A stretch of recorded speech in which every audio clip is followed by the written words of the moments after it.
একটা কাগজের টুকরো, হ্যাঁ ঠিকই শুনেছেন, একটা কাগজের টুকরো কিভাবে পৃথিবীর প্রতিটি দেশ, প্রতিটি বাজার, প্রতিটি মানুষের জীবনকে নিয়ন্ত্রণ করে, কিভাবে একটি দেশের মুদ্রা হয়ে উঠল বিশ্বের মুদ্রা, এবং সেই মুদ্রাকে হাতিয়ার বানিয়ে কিভাবে আমেরিকা পরিচালনা করতেছে বৈশ্বিক রাজনীতি, অর্থনীতি ও যুদ্ধের নিয়ন্ত্রণ।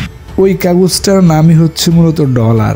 এটাই বিশ্বের সবচেয়ে বড় সাম্রাজ্য, যার প্রাসাদ লোহা বা পাথর নয়, বিশ্বাস আর ভয় দিয়েই গড়া।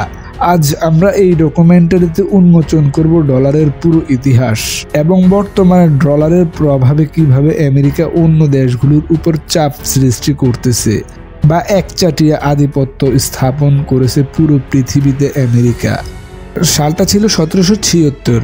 আমেরিকা স্বাধীন হলো। দেশ গঠনের প্রথম সমস্যা ছিল মুদ্রা। ইউরোপের নিয়ন্ত্রণ থেকে বেরিয়ে এসে নতুন আমেরিকা একটি নতুন অর্থনৈতিক পরিচয়ের সন্ধানে বের হয়।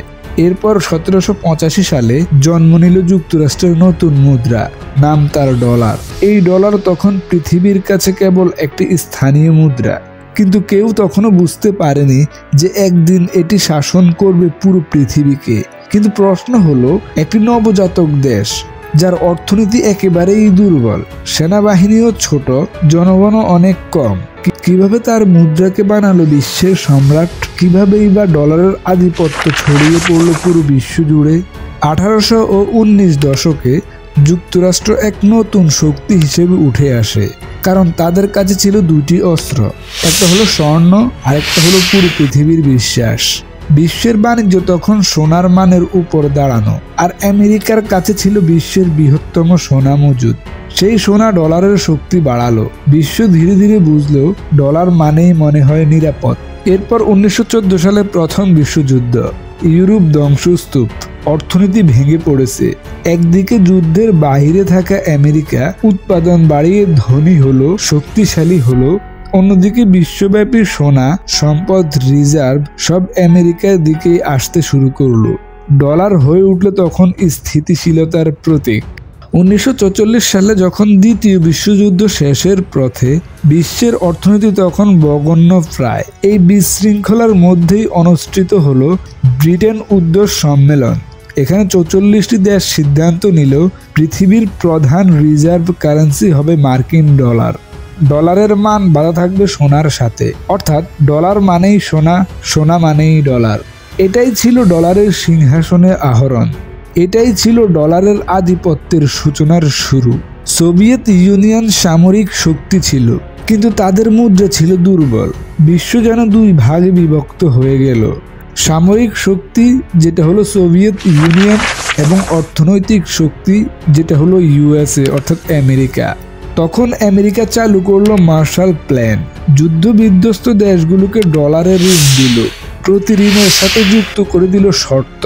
এই শর্ত বা এই ঋণই ছিল আমেরিকার আধিপত্য বিস্তারের প্রথম ধাপ। এরপর 1971 সালের আগস্টে বিশ্বের অর্থনীতির ইতিহাসে সবচেয়ে বড় সিদ্ধান্ত ঘোষণা করলেন প্রেসিডেন্ট রিচার্ড নিক্সন। ডলার আর সোনার সাথে যুক্ত নয়, অর্থাৎ ডলার আলাদা মুদ্রা হিসেবে বিশ্বে পরিচিতি লাভ করতে শুরু করলো। বিশ্ব তখন হতভাগ, কারণ সোনার সঙ্গে না থাকলে ডলার এখন একটি বিশ্বাস ভিত্তিক কাগজ হয়ে দাঁড়াবে। কিন্তু তখন দেরি হয়ে গেছে। বিশ্ব ইতিমধ্যেই ডলারের উপর নির্ভরশীল হয়ে গিয়েছে। এই সিদ্ধান্ত আমেরিকাকে দিল অসীম ক্ষমতা, কারণ এখন তারা চাইলেই ডলার ছাপাতে পারে এবং চাইলেই ডলার ছাপানো বন্ধ করতে পারে। 1973 সালে যখন তেলের সংকট শুরু হলো, এই সংকট ব্যবহার করে আমেরিকা মধ্যপ্রাচ্যের সাথে করলো এক গোপন চুক্তি। দুনিয়াতে যত তেল বিক্রি হবে সব তেলেই যেন ডলারের সাথে লেনদেন হয়। ফলস্বরূপ যে কোনো দেশ তেল কিনতে হলে ডলার দিয়ে পেমেন্ট করতে হবে। ডলার দরকার মানে ডলার জমা রাখতে হবে, আর ডলার জমা রাখা মানে আমেরিকান শক্তি। এটাই পেট্রো ডলার সিস্টেম, ডলারের সবচেয়ে শক্তিশালী হাতিয়ার। ডলার তখন শুধু অর্থ নয়, একটি অদৃশ্য অস্ত্র, যার আঘাত কোনো দেশ বুঝতেই পারে না, কিন্তু ধ্বংস হয়ে যাচ্ছে ভিতর থেকে। যেই দেশ আমেরিকার বিরোধিতা করে তাদের ব্যাংকিং ব্যবস্থা বন্ধ করে দেওয়া হয়, সুইফট সিস্টেম বন্ধ করে দেওয়া হয়, ডলার লেনদেন বন্ধ, অর্থনীতিও বন্ধ। IMF এবং ওয়ার্ল্ড ব্যাংক সবই কিন্তু ডলারের উপর নির্ভর। যে দেশ ঋণ নেয় শর্ত মেনে চলতে হবে। শর্ত মানেই নীতিগত দাসত্ব। একদিক দিয়ে চাপ, আরেক দিক দিয়ে প্রলোভন। ডলার হয়ে ওঠে আধিপত্যের হাতিয়ার। চীন ইউয়ানকে শক্তিশালী করতে চাইছে। রাশিয়া ডলারের বিকল্প ব্লক তৈরি করতেছে। ইউরোপ ইউরোকে উপরে তুলতে চাইছে। ব্রিক্স দেশগুলো যুক্ত মুদ্রা আছে, কিন্তু বিশ্বের বাণিজ্যের 85% এখনও ডলারেই হয়ে থাকে। বৈশ্বিক রিজার্ভের 60%ও ডলারের। 95% তেলের লেনদেনও হয় এখনও ডলারেই। এই সংখ্যাগুলোই বলে ডলারকে সরানো এত সহজ নয়। ডলার শুধু অর্থ নয়, এটি ভয়েরও নাম, এটি নিয়ন্ত্রণেরও নাম।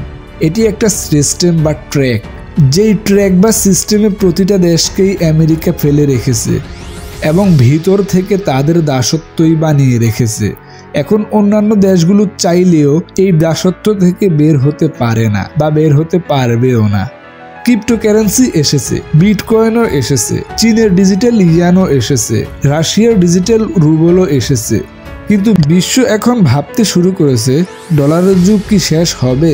কিন্তু বাস্তবতা হলো মার্কিন অর্থনীতি এবং বিশ্বের সবচেয়ে বড় মার্কিন সামরিক শক্তি এখন অপ্রতিদ্বন্দ্বী। এমনকি আন্তর্জাতিক প্রতিষ্ঠানগুলো সবই ডলারের উপর নির্ভর। ফলে ডলারের পতন এখনো সম্ভব নয়। আপনি বাংলাদেশে থাকলেও আপনার জীবন পরিচালিত হয় ডলারের মাধ্যমে। আপনার মোবাইলের দাম, আপনার দেশের জ্বালানি, খাবার, আমদানি সব ডলারের রেটেই নির্ধারিত। ডলার শক্তিশালী হলে আপনার বাজার দর বাড়ে, ডলার দুর্বল হলে আপনার বাজার দর কমে যায়। ডলার আমাদের জীবন নিয়ন্ত্রণ করে। আমরা জানি না কখন ডলার আমাদেরকে উদারতা দেখায়, কখন আবার বা আমাদেরকে শাস্তি দিয়ে দেয়। বিশ্ব পরিবর্তনশীল। ডলারের বিকল্প অবশ্যই একদিন না একদিন আসবেই।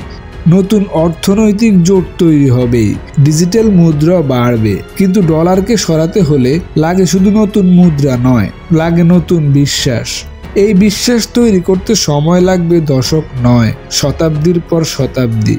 ডলার হলো এক সাম্রাজ্য, যার সৈন্য হলো ব্যাংক, যার অর্থ হলো নিষেধাজ্ঞা, যার দুর্গ হলো বিশ্বাস এবং যার মুকুট হলো বিশ্বব্যাপী প্রভাব। এটি জন্ম নিয়েছে কাগজে, কিন্তু এটি দাঁড়িয়ে আছে বিশ্বাসে। যতদিন এই বিশ্বাস ভাঙবে না, ডলারের আধিপত্য চলতেই থাকবে। এটাই ডলারের গল্প, উত্থান, নিয়ন্ত্রণ ও আধিপত্য। এটাই বিশ্বের সবচেয়ে বড় সাম্রাজ্য, যা রক্তে নয়, লেখা হয় কালিতে।